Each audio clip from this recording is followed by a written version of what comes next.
Morning.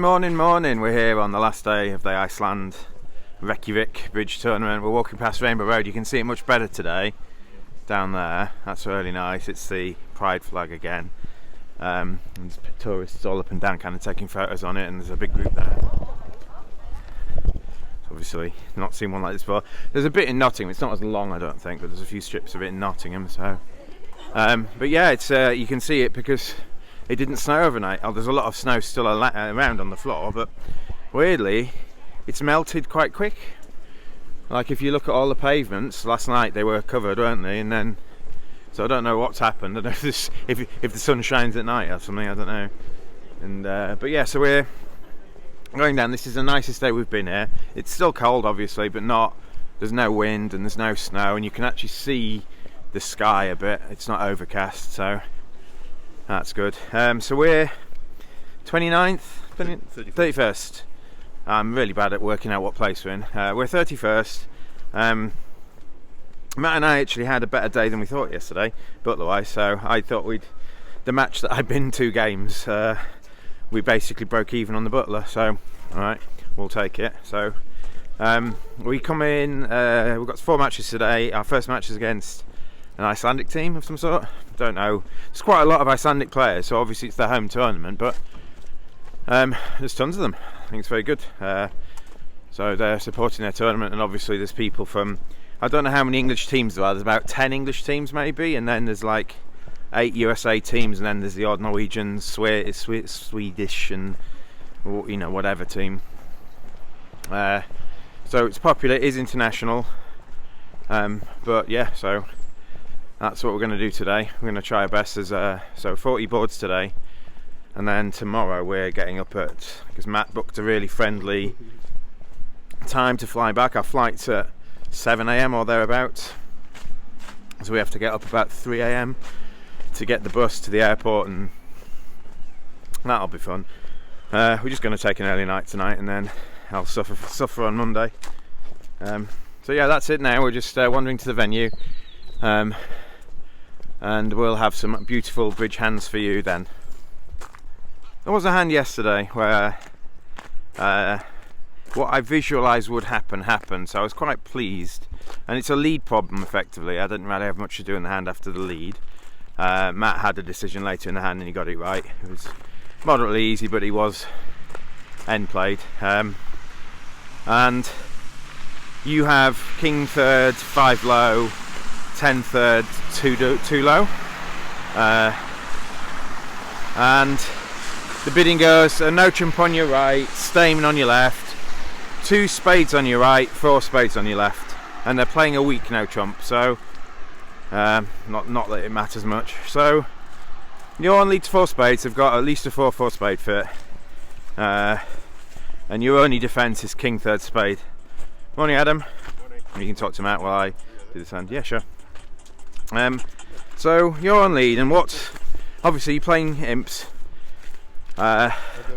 What's the best chance of beating this contract? What would you need partner to have the least stuff for you to beat this contract? Now obviously if partner's got ace, king, ace, you're probably beating it because your king of spades might be the 4th defensive trick, but if they don't, how can you beat it with partner needing the least?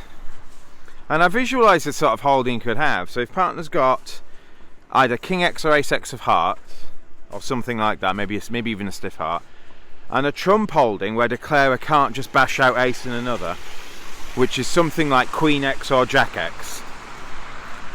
If they've got like queen x or jack 10 double turn or jack 9 x, tight or something like that, where declarer can't just play 2 rounds of spades, that's not much. And that generates you 3 tricks. And that's partner having an ace and a jack. And then they'd only need 1 more trick in the minors. So in terms of partner needing the least to beat this, that's the situation I envisaged when I led at trick 1. So I led a heart, and the full hand went down. Now declarer can still make this on a heart lead. It went a heart to the queen and ace, and then a heart back, and he won in dummy.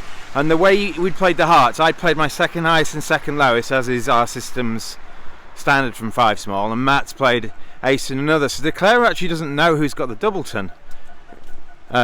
So he's a bit of a guess. Now, obviously, if I've got the doubleton, maybe Matt would have held up his ace with ace to 5 or something. Maybe he could have read it, but otherwise he doesn't quite know. So he doesn't really necessarily know who he's trying to avoid getting in. So is the spade finesse safe for him? Is it not?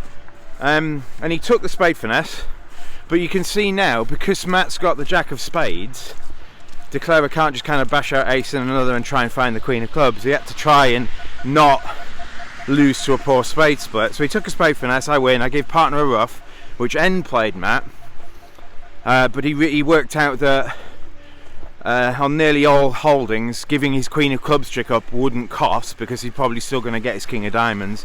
I think it would only cost if De Clever's got like 5 clubs and 2 diamonds or something like that. I don't even know that's a possibility, but in that case I might have led a singleton club. So Matt got that right, and we waited and got our king of diamonds at the end, so that was good. But the way to actually make it on this defence without kind of just gambling that ace and another spade works is to play a spade to the ace, then cross to dummy, and then play a spade up towards your queen. Then you don't suffer this rough, and then you just have to find where the queen of clubs is. So that's the way he could have made it, and thankfully he didn't, and we were one of the few pairs in the room to take that off, so that was good. And that was 10 imps in or whatever it was. So you can see the view we've had all week. You've basically got this like some sort of battle cruiser here that's been in port, and a couple of days it's had snow on the top of it. It's been really nice. A view from this weirdly shaped windows. I said nicely, they're weirdly shaped windows. So we just had a board, and it might have been the longest decision over a bid I've had in the teams anyway. I picked up the following hand. I've got ace king queen to 5 spades, stiff queen, jack third, queen fourth, and the hand on your right opens a spade. Okay, I'm probably passing most of this hand now because I haven't really got a bid to make, so I pass. And then it goes a no trump on my left, and partner bids 2 hearts, and it was green all, I believe. It was green all, Matt? Yeah. Partner bids 2 hearts. Oh, okay.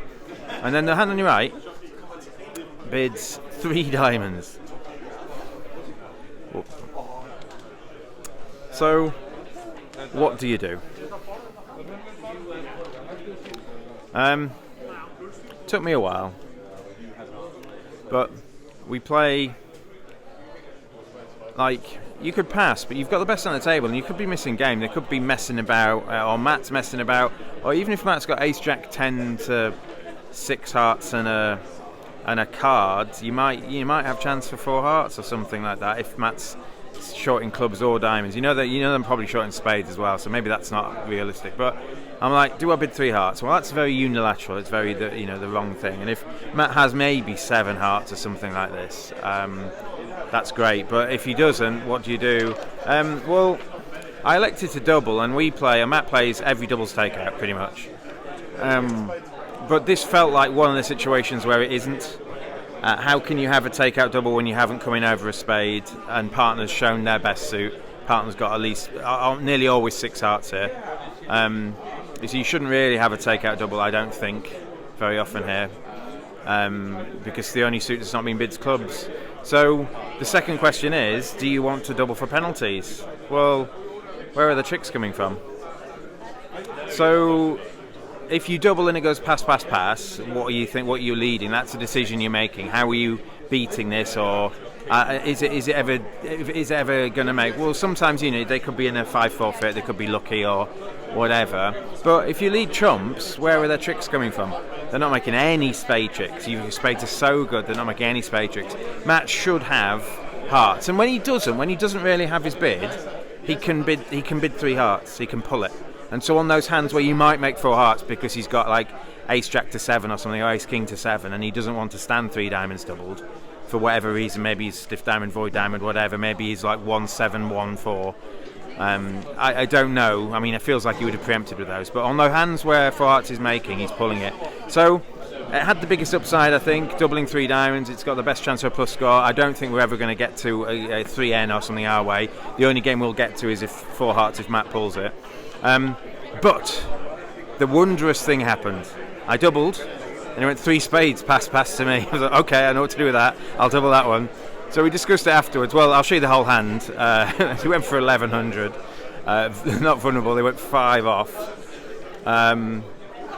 They just made ace king of clubs and a diamond, and they got one rough in. I think they got one. They got to rough a club. I even gave them a losing guess in clubs. I switched to the queen of clubs at trick 3 or something. And to give them a losing guess in the club suit, I played the queen of clubs. Matt's either got the ace of clubs or the ace of diamonds or something like that, so I played him to have the ace of clubs, but when he doesn't, the queen of clubs might make them misguess the jack. So they went for 5 for 1100, but we discussed after the hand, and Matt thinks, even Matt, take out double brown, thinks that double should be penalties there, for the basic reason is there's only one unbid suit. What are you taking out into? If you've got clubs, you'd bid them. And I think if you bid 4 clubs here, you must be showing heart tolerance, because you didn't bid 2 clubs over 1 spade. So double was penalties. We were going to beat 3 diamonds, but we definitely beat 3 spades. So this was a hand we defended against another British team, the Selway team, who were doing quite well at one point, but they sort of faded towards the end. That's why they were playing us. And I was in the east seat. I opened a club. My partner showed spades. I showed 3-card spade support, but we let them buy it in 2 diamonds. Once I've shown 3-card spade support, partner could have been 2 spades with 5, so it doesn't feel like they've got 5. So I just decided to, they could easily have more points than we have, and partner had the opportunity to protect, so I didn't protect with 2 spades. I've got a flat hand. It doesn't look like the right thing to do. We might have a chance of beating 2 diamonds as well. So trick 1, they lead the queen of spades, and you can see dummy goes down with, might be the best hand at the table, or theirs or mine. I mean, it doesn't look like Matt's got much, and it doesn't look like South's got much for their overcall. North had made a game try, and South had signed off in 2 diamonds. So what are our prospects to beat it? Well, Matt's got the queen and jack of spades. Matt's maybe got 1 more card, maybe a heart honor. It's unlikely to be the king of diamonds. Maybe a heart honor, maybe the queen of clubs. So with that in mind, that's probably what we need them to have to beat it. Maybe the queen of hearts and declare a misguesses when they play a half dummy or something like that. So let's see how the defense progresses. Queen of spades, small, small, small. So Matt knows what's going on. I think Declara would have covered with a 10 of spades, and Declara didn't. So Matt probably knows I've got ace 10 left or thereabouts. So Matt knows a second spade is probably safe, although you are allowing Declara to rough out the ace of spades. It ended up being, towards the end of the hand, that playing the king of spades might have been a bit better, because what Matt was able to do now at trick 2 was switch the queen of clubs, which is an excellent switch, because if you think about what Matt's holding could have, well, 1, if he's got the queen of clubs, he probably hasn't got the king or queen of hearts, probably. I mean, Declara really doesn't have much for their overcall if they don't have the king and queen of hearts. And the queen of clubs, this is Matt's last chance to get in. You can see that if Matt doesn't play the queen of clubs now, I'm probably not going to be able to attack any suit when I'm in. I'm probably just going to have to stay being passive, and they're probably going to be able to rough out my ace of spades or rough out my ace of clubs or something like that.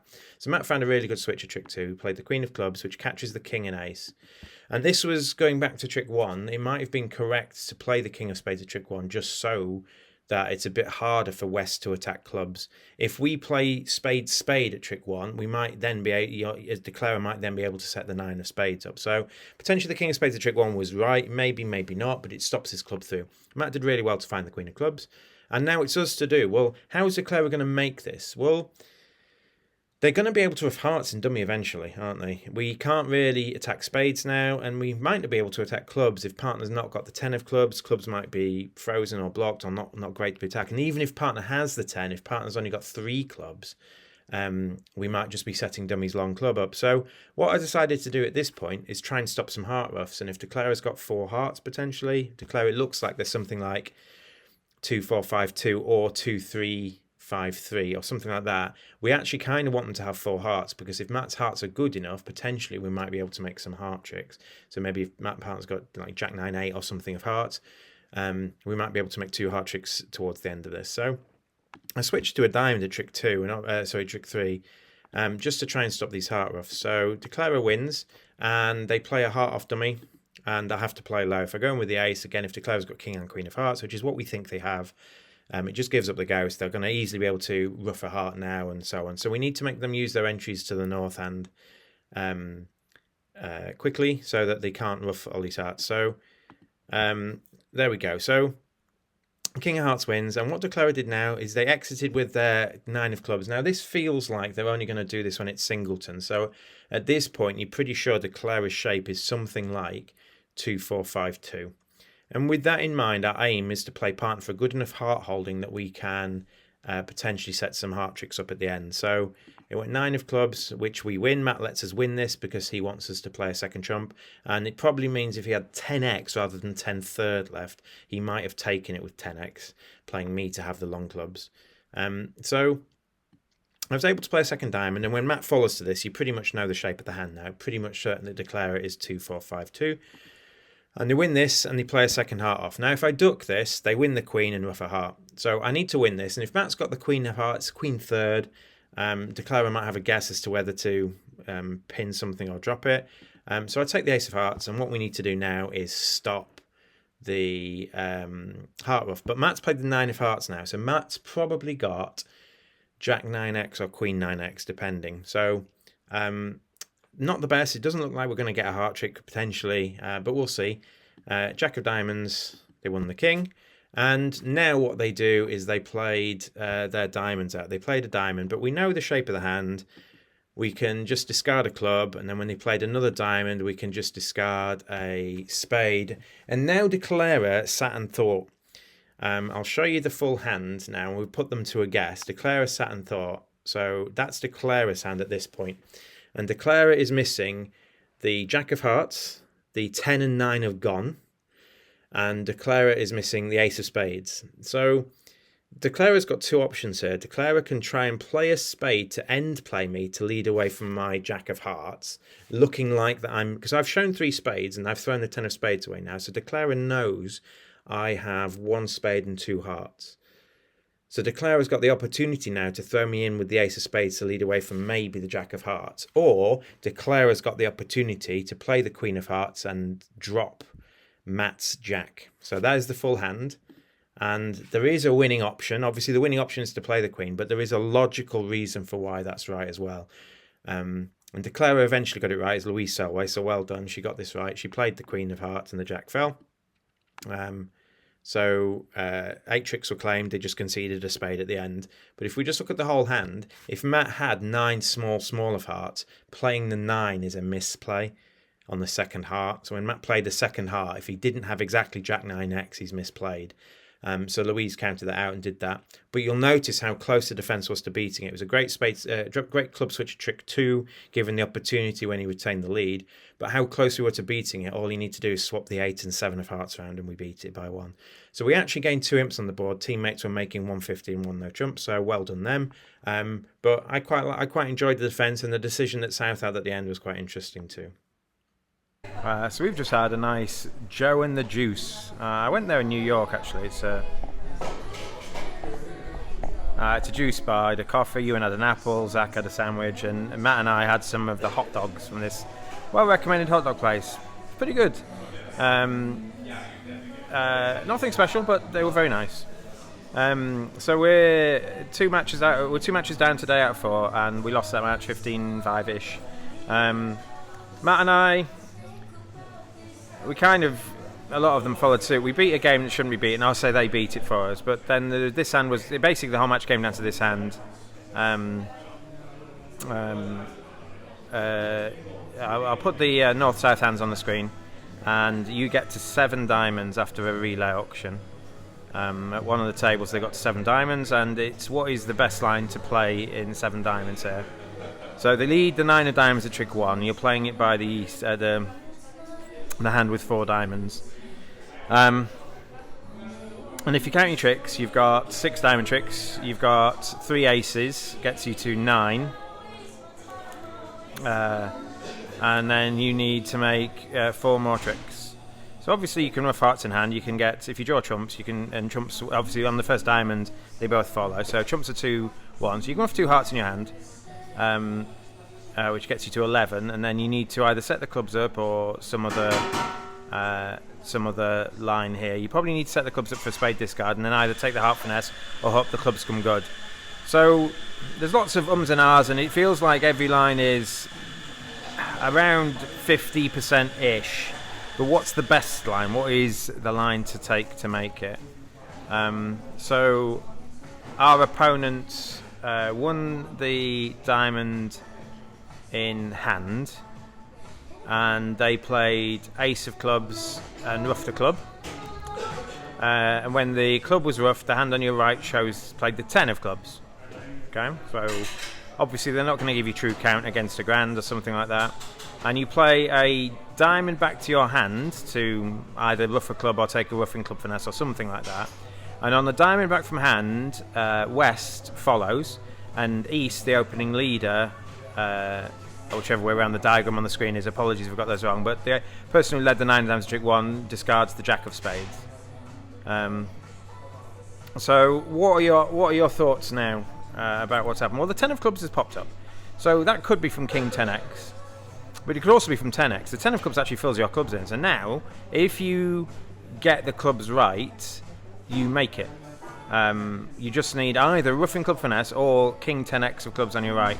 Now, you know the hand on your right is Matt Brown, and he is good enough to play the 10 of clubs from 10 third to declare a losing option. So you've got to bear that in mind and when you factor into your odds. And the other thing is, if you rough the club and the king doesn't fall, we haven't got enough club tricks for your contract now, and you're in the wrong hand to take the heart finesse, but you've still got a chance if it's king third heart in one hand or the other.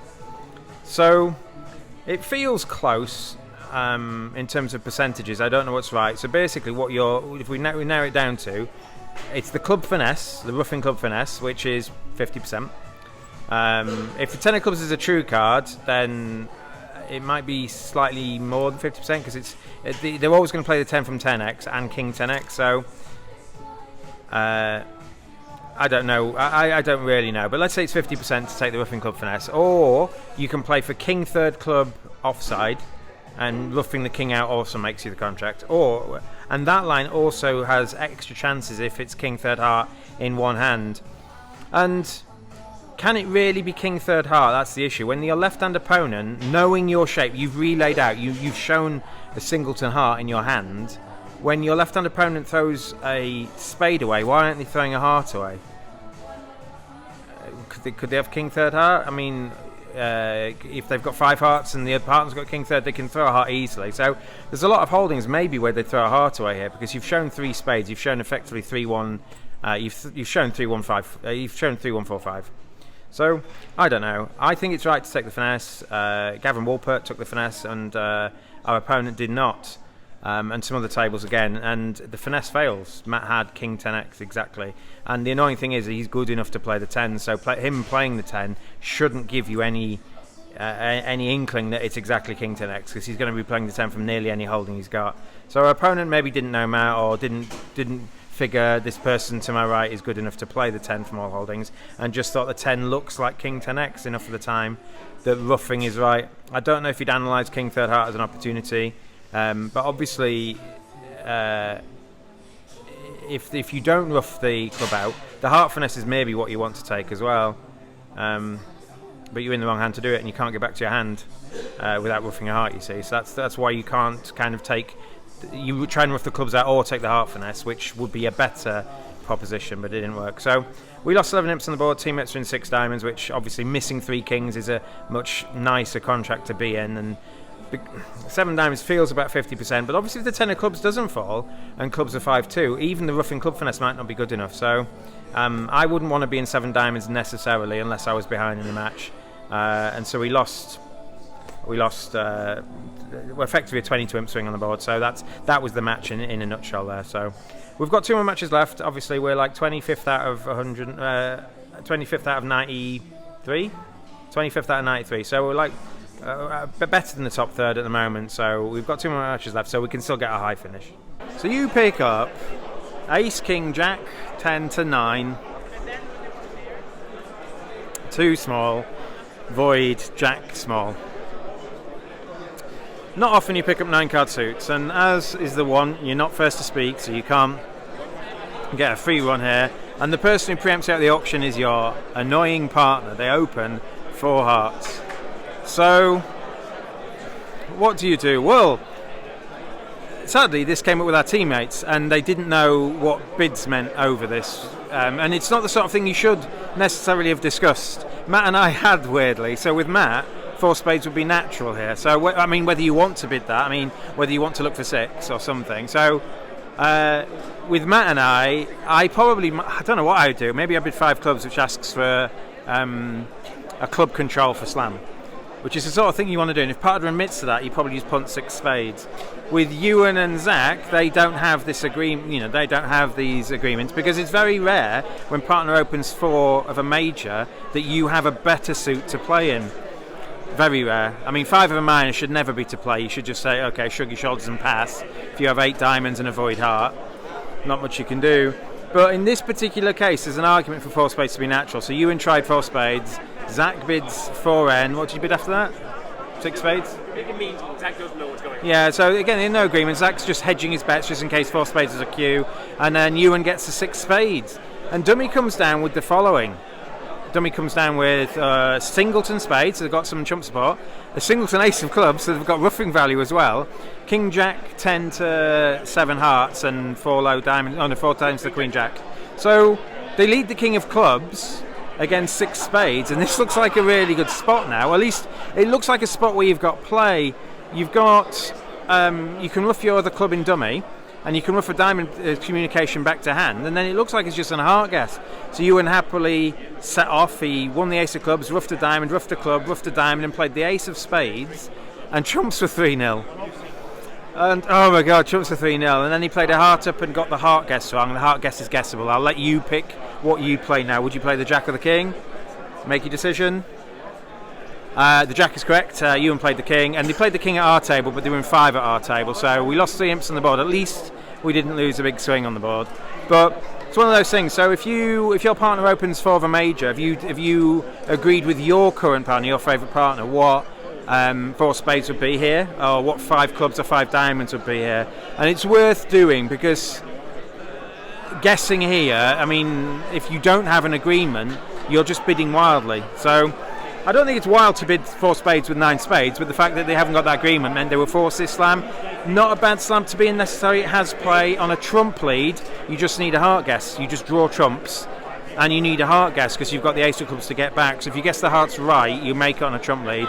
Club lead sort of forces you down a different route. Not only do you need a heart guess, but you need trumps to break, and they didn't.